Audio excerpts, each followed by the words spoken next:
피카소는 26살이 되었는데 이미 유명한 화가가 되었습니다. 그가 26살에 그린 아비뇽의 여인이라고 하는 작품은 입체주의의 출발이 되었습니다. 그가 그린 게르니카의 전쟁이라고 하는 작품은 전 세계 교과서에 가장 많이 실린 작품이 되기도 했습니다. 어떤 사람들은 태어나면서부터 천재처럼 보이는 사람들도 있습니다. 보통 화가들이 사후에 유명해지는 것이지만 피카소는 26살에 이미 유명한 사람이 되었습니다. 이런 부류의 사람들을 개념적인 혁신가라고 부르기도 합니다. 그런가 하면 폴 세잔이라고 하는 화가는 67세가 되어서 비로소 유명한 화가가 되었습니다. 그때서야 유명해진 것은 1906년 67세에 세상을 떠났기 때문이기도 합니다.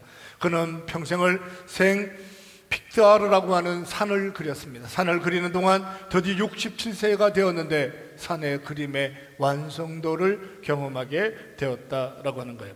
어떤 사람은 26세에 유명한 화가가 되는 사람이 있는가 하면 또 어떤 사람은 평생을 살아야 자기를 증명할 수 있는 사람들도 있습니다. 이런 사람들을 실험적 혁신가라고 부르기도 합니다. 실험하고 또 반복해서 67세에 가서 새로운 혁신을 만들어내는 사람이기도 하죠. 세자는 그의 그림을 통해 탐구한다. 나는 끊임없이 탐구하면서 끊임없이 실험하면서 끊임없이 연구하면서 완성을 만들어가는 혁신가다라고 이해하고 살죠. 그런가 하면 피카소는 나는 탐구하지 않는다, 발견한다 라고 표현합니다. 탐구하고 실험하고 반복하는 것이 아니라 보는 순간 깨닫는 거죠. 보는 순간 발견하는 거예요. 26살에 이미 직관으로 뭔가 깨닫는 게 있었어요. 발견하는 게 있었어요. 세자는 67년을 살아가는 동안 똑같은 산을 그리고 또 그리면서 그 속에서 무엇인가를 발견하고 살아가기도 합니다. 세상을 살아가는 사람들은 모든 사람들은 태어나는 시간이 있는가 하면 언젠가는 이 세상을 떠나야 하는 시간이 있습니다. 지금까지 살아온 생애를 돌아본다면 몇 살이 가장 아름다웠을까요? 26살에 여러분은 혁신가가 되었나요? 무엇인가 직관으로 인생의 비밀을 깨달은 것이 20대에 이미 있었나요? 아니면 인생을 오랫동안 사는 동안 고난을 겪고 또 고난을 겪고 아픔을 경험하고 또 아픔을 경험했는데 실험적 혁신가인 것처럼 드디어 인생의 67세가 되었는데 여기 와서 보니까 인생은 이런 것이구나 하는 깨달음이 있었나요? 여러분이 만약에 속한다면 여러분은 혁신적 어떤 그룹에 있을까? 개념적 직관으로 깨닫는 삶의 자리에 있었을까요? 아니면 평생을 살아가는 동안 연구하고 반복하고 고난을 또 경험하면서 살면 살수록 완성되어가는 어떤 삶의 자리를 지켰을까요? 오늘은 예수님이 우리를 대신하여 십자가를 지시기 전에 있었던 기적을 묵상하려고 합니다. 그때가 십자가를 지시기 전 5주 전이었으니까 사순절 두 번째 주일 정도 되는 어느 날이기도 했습니다. 낮과 밤의 길이가 같아진 그날 2000년 전 사건의 현장으로 찾아가 봅니다. 3절 말씀을 다시 한번 보시기 바랍니다. 이에 그 누이들이 같이 읽읍시다. 시작. 이에 그 누이들이 예수께 사람을 보내어 이르되 주여 보시옵소서 사랑하시는 자가 병들었나이다 하니 마리아와 마르다가 사람을 보내어 자기 형제 나사로가 아프다라고 하는 소식을 예수님께 보냈습니다. 사람을 보냈죠. 누군가가 아프다라고 하는 것을 다른 사람에게 알린다라고 하는 것은 흔히 있는 일이 아니죠. 황제가 되거나 분봉왕이 되거나 권력자가 되면 내가 아픈 것을 누구에게 알려라 하는 권력자들이나 하는 일들인 것처럼 보입니다. 사람을 보내서 누군가가 아프다라고 하는 소식을 전했을 때는 그 아픈 사람이 그만한 세상에 유명한 사람이거나 권력자이어야 하기도 합니다. 나사로는 그렇게까지 유명한 사람이 아니었습니다. 유명하진 않았지만 예수님에게는 소중한 사람인 것처럼 보여지기도 합니다.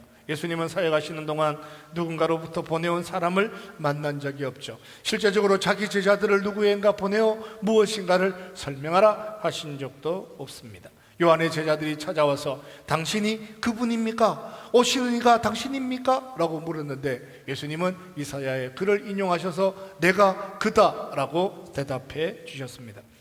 오늘 본문에서 마리아와 마르다가 사람을 보냈습니다. 사랑하시는 자가 병들었다는 소식이었는데 재미있는 것은 나사로가 예수님을 사랑하는 것이 아니라 예수님이 사랑하시는 나사로가 아프다라고 하는 소식이었습니다. 예수님이 사역하시는 동안 고향에서 소식이 들렸는데 부모님이 아프다라고 하는 소식에 대해서 누군가가 사람을 보낸 적이 있을까요? 예수님이 사역하시는 동안 어떤 사람이 사람을 보내어 그의 아픔에 대해서 전달한 사람이 있을까요? 성경에는 그런 사람들이 등장하지 않죠. 백부장 중에 한 사람이 하인을 보내서 소식을 전한 적은 있었지만 백부장이 직접 전달한 것처럼 느껴지는 것을 돌아보면 사람을 보내어 누군가의 아픔에 대해서 전하는 것은 흔한 일이 아니었습니다. 이들은 사람을 보냈습니다. 예수님이 이렇게 대답하셨습니다. 사람까지 보냈구나. 걱정하지 말아라. 나사로가 아픈 것은 하나님의 영광을 위한 것이다 라고 예수님이 설명을 하셨습니다. 이 땅의 질병의 모두 하나님의 영광을 위한 것은 아니지만 예수님이 말씀하시기를 이 질병은, 사랑하시는 이의 아픈 이 질병은 하나님의 영광을 위한 것이다 라고 표현했습니다. 모든 사람이 아픔을 경험하고 살죠. 아픔은 생각보다 힘듭니다. 고통스럽고 슬프고 외롭고 처절하고 때로는 어떤 고통보다 더 힘든 삶에 잠들지 않는, 잠 오지 않는 밤을 지새며 살아야 하는 삶의 고통도 있습니다. 그 모든 고통을 하나님의 영광이다 에서 표현하기를 스스로 본인은 어떤 것도 동의하지 않는데 옆에 있는 사람이 끝까지 이 질병은 하나님의 영광을 위한 것이다 그렇게 설명할 이유는 없습니다. 세상에 있는 모든 질병이 하나님의 영광을 위한 질병은 아니기 때문에 그렇습니다. 그러나 오늘 본문에서 예수님은 자기의 사랑하는 친구의 아픔을 눈앞에 두고 이것은 꼭 필요한 일이다 라고 말씀하시고 이틀을 더 요하시면서 예수님이 이런 말씀을 하셨습니다. 9절에 보면 예수께서 이렇게 말씀하십니다. 예수께서 대답하시되, 같이 읽읍시다. 시작. 예수께서 대답하시되 낮이 12시간 아니냐. 사람이 낮에 다니며 이 세상의 빛을 보므로 실족하지 아니하고. 예수님이 말씀하셨는데 낮의 시간이 12시간이 아니냐 이렇게 얘기하는 거예요. 왜 낮의 시간이 12시간일까 라고 하는 생각이 들어요. 그 12시간의 낮이 있는 동안은 하나님이 낮에 만난 해가 떠 있는 것 때문에 은혜를 경험하게 될 것이다 라고 하는, 세상의 빛을 범으로 말미암아 그가 생명을 가질 것이다 라고 하는 이야기는 아마도 예수님께서는 내가 지금 이 땅에 여전히 머물러 있으니 내가 있는 동안에 나사로가 질병 가운데 노출되어졌으니 그가 어떤 일을 경험하게 된다 할지라도 하나님의 은혜를 만나게 되지 않겠느냐라고 설명하셨는데 제자들은 그 말을 이해하기가 생각보다 쉽지가 않았습니다. 이틀이 지났습니다. 이제 올라가면 이틀이 더 지나야 하는 시간에 도착할 수 있습니다. 그가 죽은 지 4일이 지났습니다. 4일이 지나서 도착하게 되었지만 주님은 이렇게 말씀하시는 거예요. 그게 4일이 되든지 5일이 되든지 7일이 되든지 내가 낮에 해가 떠 있는 것처럼 지금 너희 가운데 머물러 있다면 그의 질병이, 그의 죽음이 하나님의 영광이 될 수 있을 것이다. 그의 죽음은 생명이 있을 것이다. 내가 그들 가운데 태양처럼 존재하지 않느냐라고 말씀을 하셨습니다. 예수님이 우리 가운데 계시면서 무엇인가를 말씀하실 때 우리에게 가장 중요한 것이 있다면 예수님의 말씀 때문에 실족하지 않는 거예요. 무슨 말씀을 그렇게 하세요? 사람이 아픈 것이 하나님의 영광을 위한 것이라고요? 나사로가 죽었는데 예수님이 계시기 때문에 살아난다고요? 그럼 예수님이 없으면 죽는다는 말이에요? 도대체 하나님의 영광이라고 하는 것은 무엇입니까? 의문이 든다면 거기서 가장 중요한 것이 있다면 예수님이 무엇이라고 말씀하셨는데, 하나님이 무엇이라고 말씀하셨는데 하나님이 하신 말 때문에 죄인이 실족할 이유가 없다는 거예요. 왜냐하면 하나님이 무엇인가를 말씀하셨다면 하나님이 하신 말씀은 하나님이 이루신다는 거예요. 홍해를 가르시고 그 자기 백성들을 구원하리라 약속하셨던 하나님은 홍해를 갈라서라도 40년 동안 만나와 메추라기를 먹였어라도 자기 약속하신 것을 다 성취하시는 것이 하나님이 하시는 일이다 라고 말씀하셨어요. 죄인이 세상을 살아가는 동안 하나님이 이런 말씀 저런 말씀을 하셨는데 그 하나님의 말씀을 듣는 것 때문에 실족하거나 염려하거나 걱정하고 두려워할 이유가 없는 것은 모든 하나님의 말씀은 하나님 스스로 성취하신다 라고 하는 거예요. 홍해가에 서 있는 이스라엘 백성들의 믿음의 수준에는 지금이라도 홍해를 가를 줄로 믿습니다 라고는 탁월한 믿음으로 서 있는 사람도 있는가 하면, 홍해를 가를 거다, 너 가만히 있어서 하나님이 하시는 바라보라, 이렇게 표현했을 때 믿음 1도 없이 바다를 가르려 하는가, 그가 바다를 가르치겠다는 건가 의문의 삶으로 그 자리에 서 있는 사람도 있죠. 그들 중에 어떤 사람은 조롱하는 사람도 있을 거고, 그들 중에 어떤 사람들은 내가 여기까지 쫓아온 것만 해도 후회된다 하는 사람도 있을 거고, 그들 중에 어떤 사람은 아무 상관없이 남들이 따라가길래 그냥 따라 나와서 하나의 믿음도 없이, 믿음 1도 없는 삶의 자리를 지켜내는 사람도 있을 거예요. 그러나 중요한 것은 하나님이 죄인의 상태와 상관없이 자기 약속하신 일을 완성하셨다, 성취하셨다, 홍해를 가르셨다라고 하는 거예요. 하나님이 자기 약속하신 일들을 가지고 홍해를 가르시는데 죄인이 옆에서 그 일을 지켜보면서 시험에 들 이유가 없잖아요.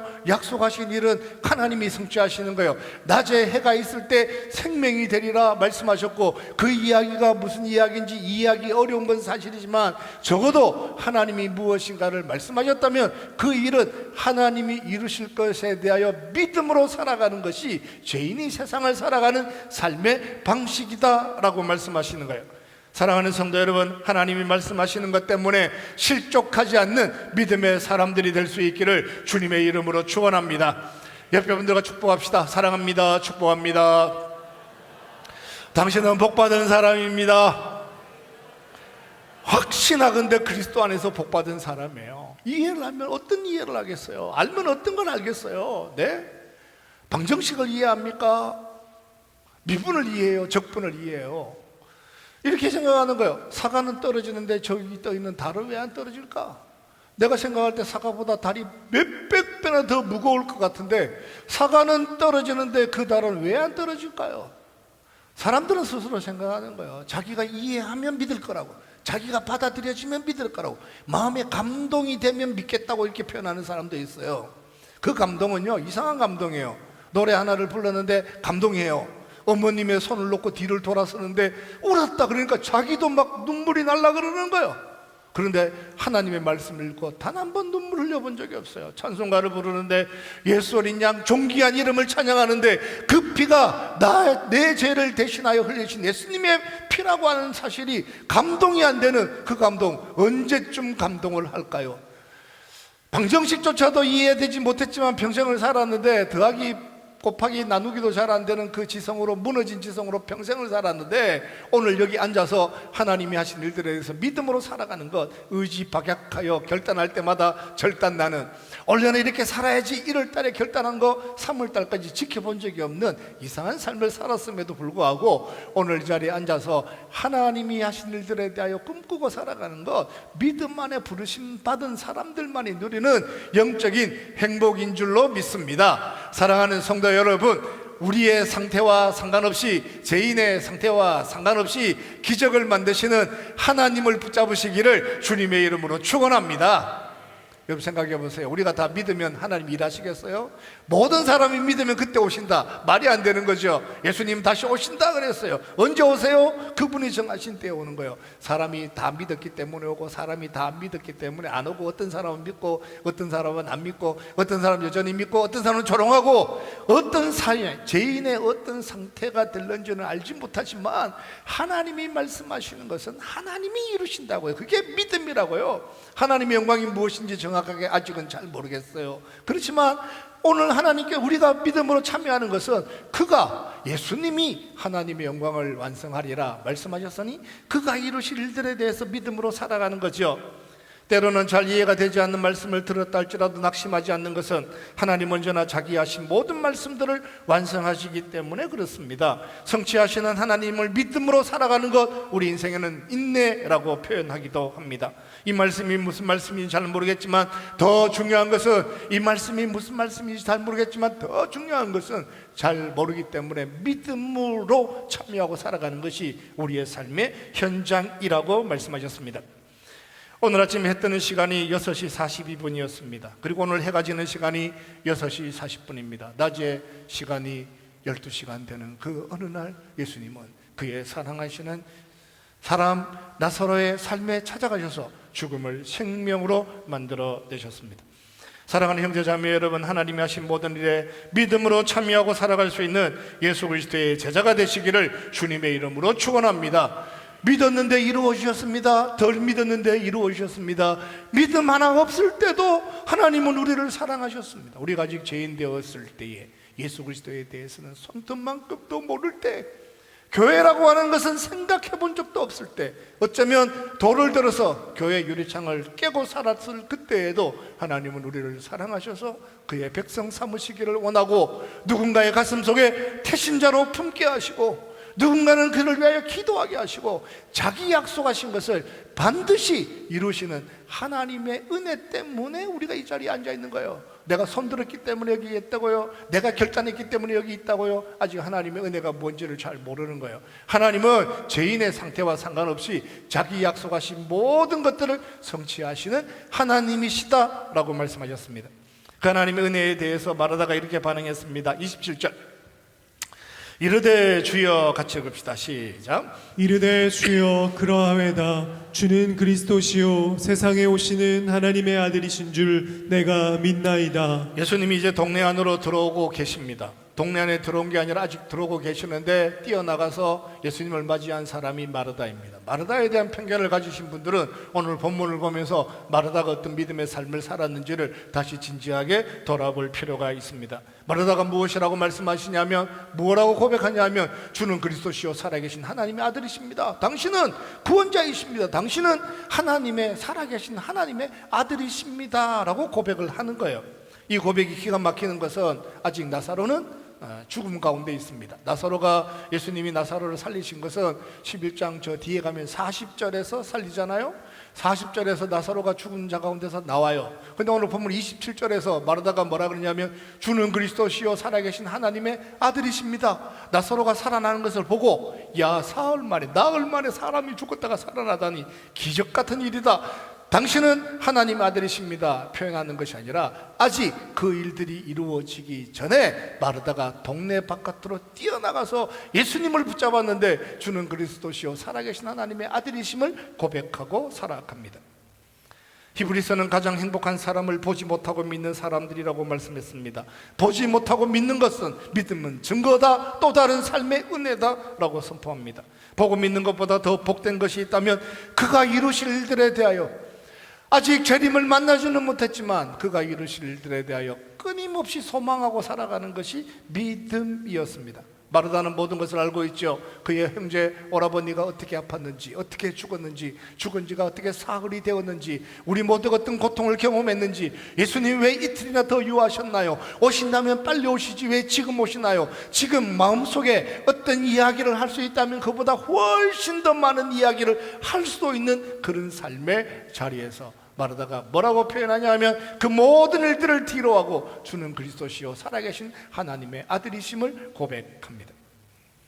유대인들의 장례는 하루 만에 끝나는 것이 맞습니다. 그러나 유대인들이 살아가는 공동체는 시바라고 하는 독특한 장례 문화가 있었습니다. 시바라고 하는 것은 유대인들만이 가지고 있는 장례 문화인데, 우리는 3일장, 4일장, 5일장 이렇게 홀수로 장례를 치르잖아요. 그런 것처럼 유대인들은 누군가가 죽으면 하루 만에 장례식을 해요. 매장을 해요. 왜냐하면 하루 만에 시체가 부패하니까 하루 만에 장례를 치르고, 무덤에 장사 지내고 난 다음에 7일 동안 애도하는 시간을 가져요. 그러니까 먼 곳에서 오는 친척들, 또 다른 곳에서 미리 오지 못했던 사람들, 하루 만에 장례가 끝났으니까 보지 못한 사람들이 얼마나 많겠어요. 그러니까 시간이 되면 차례대로 와서 조문하고 애도하는 애도의 기간이 7일이니까 꼭 우리 표현으로 얘기하자면 유대인의 장례는 7일장인 거예요. 첫날 이미 하간 발인 다 끝났지만 그 이후에 미처 달려오지 못했던, 예루살렘에서 저 끝에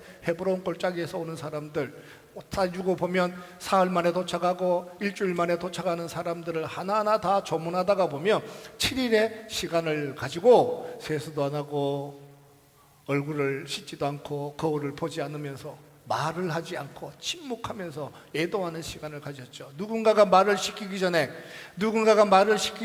말하지 않는 것이 상주로 살아가는 삶의 모습이었는데, 마르다는 자기가 예수님을 붙잡고 주는 그리스도시요 살아계신 하나님의 아들이시다 라고 표현하고 살아요.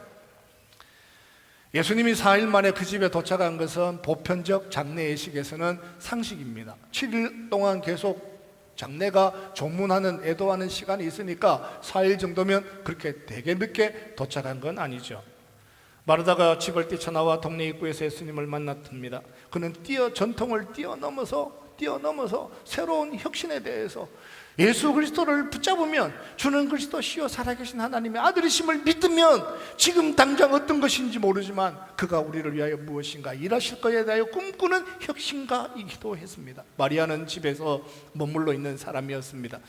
지금도 우리가 장례식에 가면 그 문 밖으로 나가면 안 된다라고 하는 것이 있어서 지금도 인사하고 바깥으로 나오지 않는, 또 주차장까지 따라가지 않는, 여기서 인사드립니다라고 하는 그런 삶이 우리에게 있는 것처럼 유대인도 장례 중에는 7일 동안 집안에서 애곡하고 곡하고 슬퍼하되 집 밖으로 나가지 말아라 하는 것이 있었지만, 마르다는 뛰쳐나가서 그 시대의 전통을 뛰어넘어서 그가 우리의 구원자이심을 선포하고 살기를 원했던 여인이었습니다. 그러나 마리아는 집안에서 말없이 조문객들과 함께 애도하고 그들 속에서 유대인의 전통을 지켜가는 여인이기도 했습니다. 오늘 본문에는 전통에 살아가는 삶도 있고 전통을 뛰어넘어서 새로운 혁신가로 인생을 살기를 원하는 사람도 있습니다. 마르다는 뛰어넘어서 하나님의 은혜를 꿈꾸는 사람이었습니다.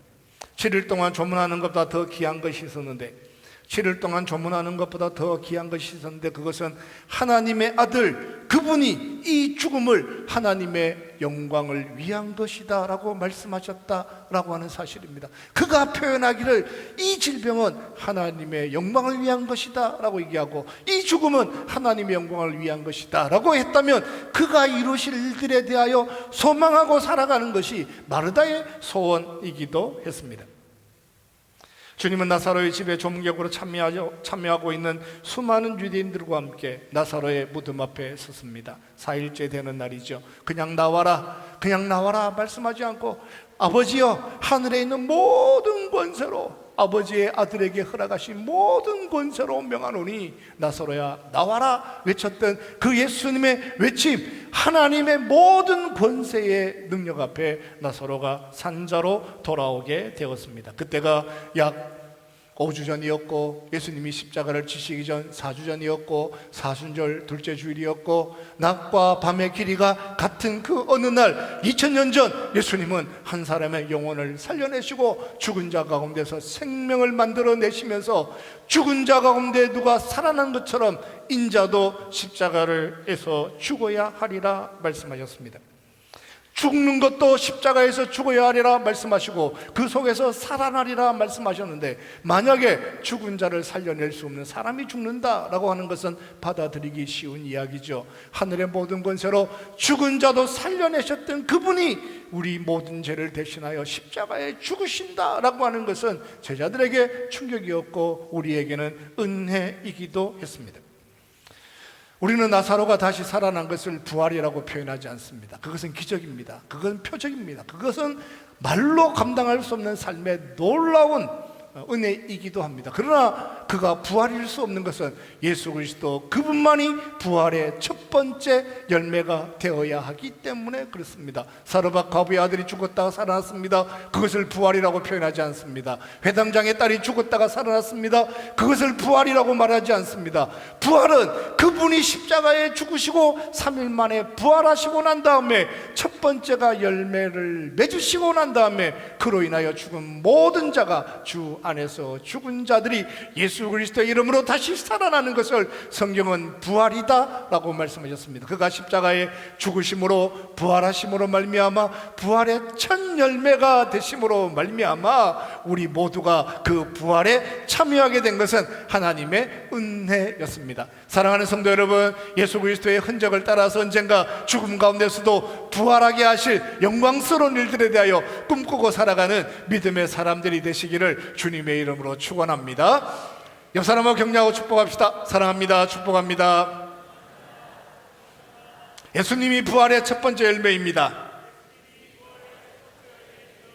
예수님이 부활의 첫 번째 열매가 되고 난 다음에 저도 만약에 죽었다가 부활한다면 68억 7,832만 4,272번째 또 유튜브에서 보면서 2부하고 다르다고 저에게 그렇게 전하지 마세요. 사람들이 그렇게 표현해요.